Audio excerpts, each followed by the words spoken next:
So the pace and the scale of this action is just extraordinary. How have they managed it? It has been extraordinary, Ros, and as you say, we've got to be a bit suspicious of figures from either side, but what tends to verify what's happened is the Russian figures themselves. The TASS news agency, the Russian news agency, is urging Russian speakers in that part of Ukraine to evacuate into Russia.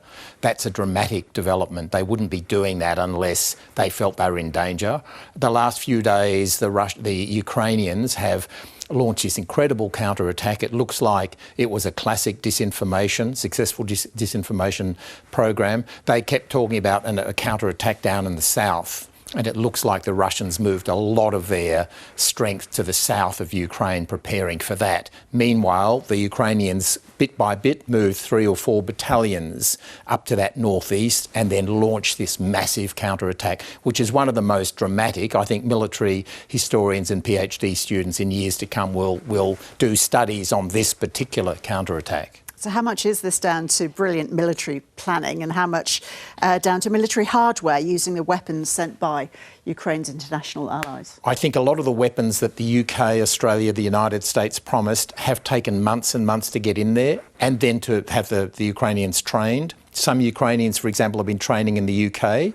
Now, all of that hardware and training now is starting to kick in, as well as very disciplined. The fact that it didn't leak. There would have been quite a lot of Ukrainian senior military people would have known that they were planning the counterattack in the northeast.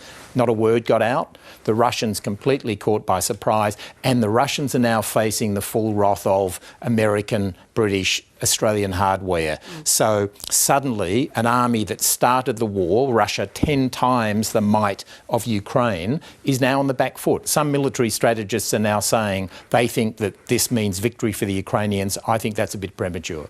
Important question is, though, what is Russia likely to do now? I think the fear is, given Vladimir Putin's state of mind, I think the real fear is that he will feel humiliated on the world stage and God knows what he will do. He may try conscripting 16, 17-year-olds in Russia rather than 18-year-olds. He's likely to do anything because he would feel very humiliated by this major defeat.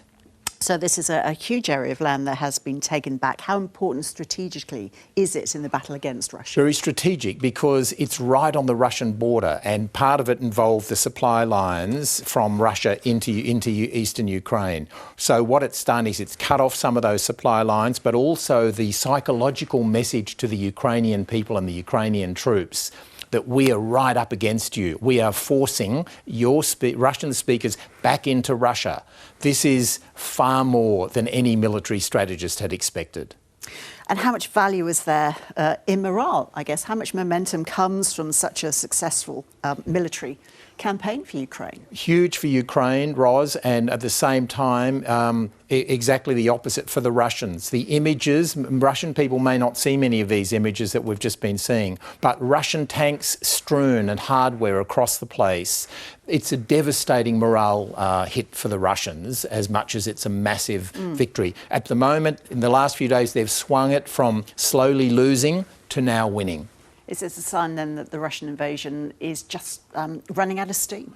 I think so, and unlike like Russia's getting some weapons from North Korea, the Ukrainians are getting weapons from the United States, the UK and Australia. I know who has more firepower, and it's not North Korea. I've been hearing also about Russian attacks on power stations in Ukraine, I guess in retaliation for this. Well, of course, that's the other danger, Ros, is having a nuclear facility in the middle there.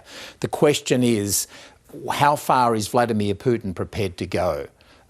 Is he still thinking rationally at all, or has he genuinely lost it, and would he use a nuclear facility as a bit of a bargaining chip?